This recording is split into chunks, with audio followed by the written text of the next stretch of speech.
Hi, Matthias. So first of all, I was just telling you, you're absolutely terrific in this really beautiful movie and beautiful love story.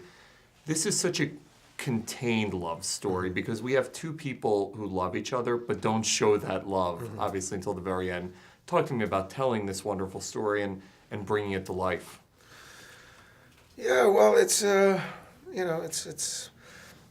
been a journey. It's been a journey. It's Thomas Vinterberg who directed it, put an enormous amount of work in it. It's a passion project for him. He was on it for a long time, and then he assembled the cast, and slowly but surely everything started to come together. And then it's a matter of shooting the film and finding the balance between all the elements and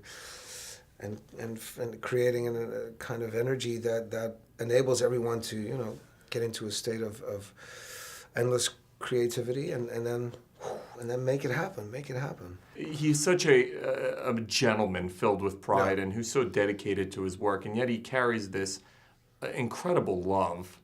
Talk to me about being able to contain those emotions, because he's a guy who doesn't express himself, but he expresses himself through his actions. And that is because I think that his love is a true love because it's selfless. He considers her.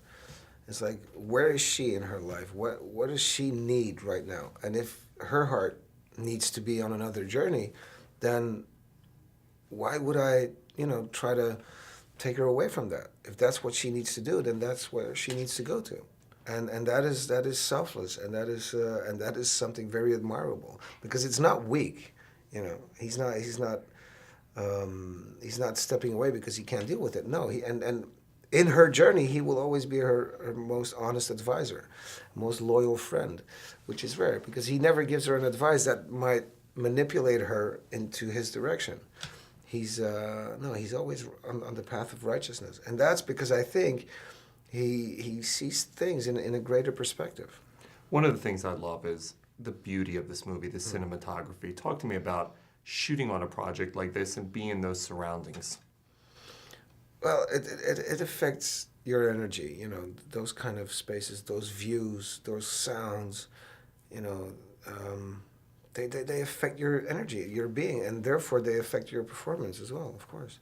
I love seeing the interaction between you and Carey, and just the subtle eye movements, the touches. Talk to me about building that chemistry. She's such a brilliant actress. Talk to me about building that chemistry together. Cool. I think that happened like within the first read-through. It's way before we started shooting. There's something very simple and open and generous that just clicked. There's nothing.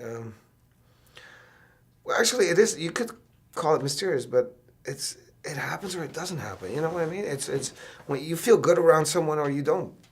That's what it is. And when you feel good, you become generous, you become playful, and all of a sudden things flow and become very, very simple. And besides that, of course, you work really hard. But you can't fake a chemistry. You can't fake, But at least that's what I believe. This is a story that centers around a woman trying to find independence and her personality in a world where that didn't exist at that time. Talk to me about seeing that story of empowerment as well, because female empowerment was dead. That period. It didn't exist. No, exactly, and that's why Thomas Hardy was way ahead of his time. The way he depicted that woman was pretty unconventional and was not how women were portrayed or how women were perceived. And that's why I think this work of art is still timeless and is still relevant today. I mean. And that's why I think people can still relate to that character. And not only to that character, I think men and women can relate to Bathsheba, but also men and women can relate to all of the men. And that's what I think makes it into a great work of art.